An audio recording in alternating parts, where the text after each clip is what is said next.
Hi friends, welcome to the Bible Project Daily Podcast. And we're continuing together working through Genesis, part 191 in season 2 of our journey through the entire Bible, chapter by chapter, verse by verse. And you'll remember when we started looking at this verse 25 yesterday, I've called it Growing Old Gracefully. Now, we saw last time that Abraham got married in order to fulfill the will of God in his life, that being that many nations could come out of him. So let's just take a moment and look at who they are. And so she bore him, this is Keturah, his second wife, she bore him Zimran, Jokshan, Medan, Midian, Ishbak, and Shua. Jokshan begat Sheba and Dedan, and the sons of Dedan were Asurim, Letuzihim, and Lemumim, and the sons of Medan were Ephah, Epher, Hanoch, Abidah, and Eldah. All these were the children of Keturah. That's Genesis chapter 25, verses 2 to 4. Now, verse 2 to 4 lists the sons, his grandsons, and his great-grandsons by this new wife, Keturah. So these verses are telling us that this one woman has had 6 sons and 7 grandsons, and at the time it was written, they also had 3 great-grandchildren together. So he gets married to Keturah, and she gives him 6 sons. But if you drop down to the next verse, it tells us this, beginning in verse 5. And Abraham gave all he had to Isaac. But Abraham also gave gifts to the sons of the concubines which Abraham had, while he was still living. He sent them eastward, away from Isaac his son, to the country of the east. Now, this is really fascinating because it fills the gap in some of the earlier narrative of this story by telling us Abraham, when getting to the end of his life, sends his wider family away, out of the town, out of the country, in fact, probably to where we would today call Saudi Arabia.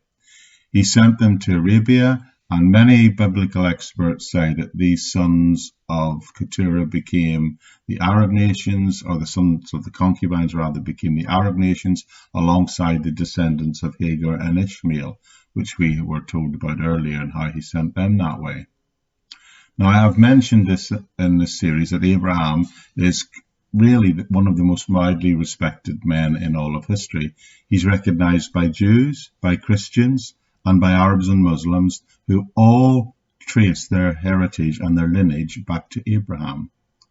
He literally became the father of many nations, and in doing so, clearly, he fulfilled the will of God.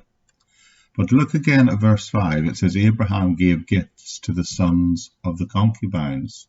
So he has all these children, yet he is seen to try and provide for all of them. But the text also points out that the main bulk of his inheritance is given to Isaac. So again, he's being sensitive to the will of God, as clearly he had been called to be the father of many nations. But the bulk of inheritance is going to go through Isaac.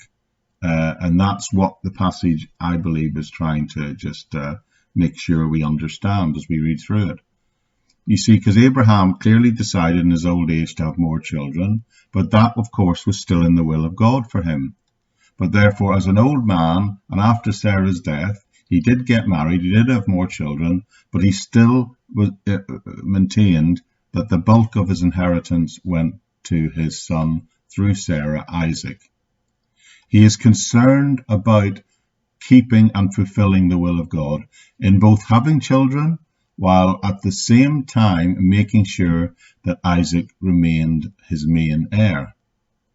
Now, I would like to suggest that this attitude should apply to us, not that we should go out and have lots of children with different people, but in the sense that as we grow old, we should remain concerned about the will of God in our lives. So the first part of this passage is the decision he made to plan for his death, and the second part of the passage, which we're coming up to, will tell us what happens after he dies. But the message of these verses here is really quite straightforward. Believers will die. We will all die. So we must ensure that the work begun by us, the work of God begun in us and by us and through us, will continue after we are gone. Now, it may be through our children, or it may be through some other means, but in one way or another, thought should be given to our legacy as Christians. All right, I said that this passage would help us understand how we should grow old and how we should grow old gracefully. And the way to do that, we are seeing, is to remain and to continue to walk in the will of God. Now, this passage so far mainly talks about family and property, but let me suggest to you very clearly that this applies to other areas of our life.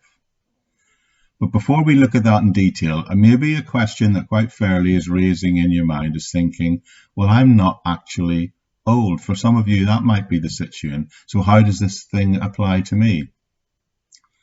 Now, I'm addressing this message and I'm addressing it to everyone, but everyone who's listening to this perhaps falls into one of two groups of people. Some of you are probably already quite old, but rest assured the rest of you are heading that way at a very rapid pace. Well, you might say, first of all, what we need to understand is what is the biblical definition of being old.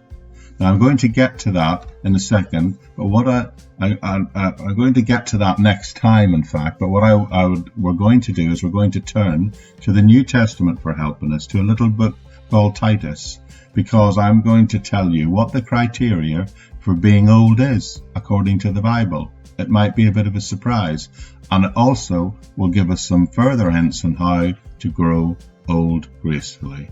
So I hope you can join me right back here again tomorrow when we look at Titus chapter 2, but we'll do that next time. So that's it for today. I hope to see you back here very soon on the Bible Project Daily Podcast. Bye for now.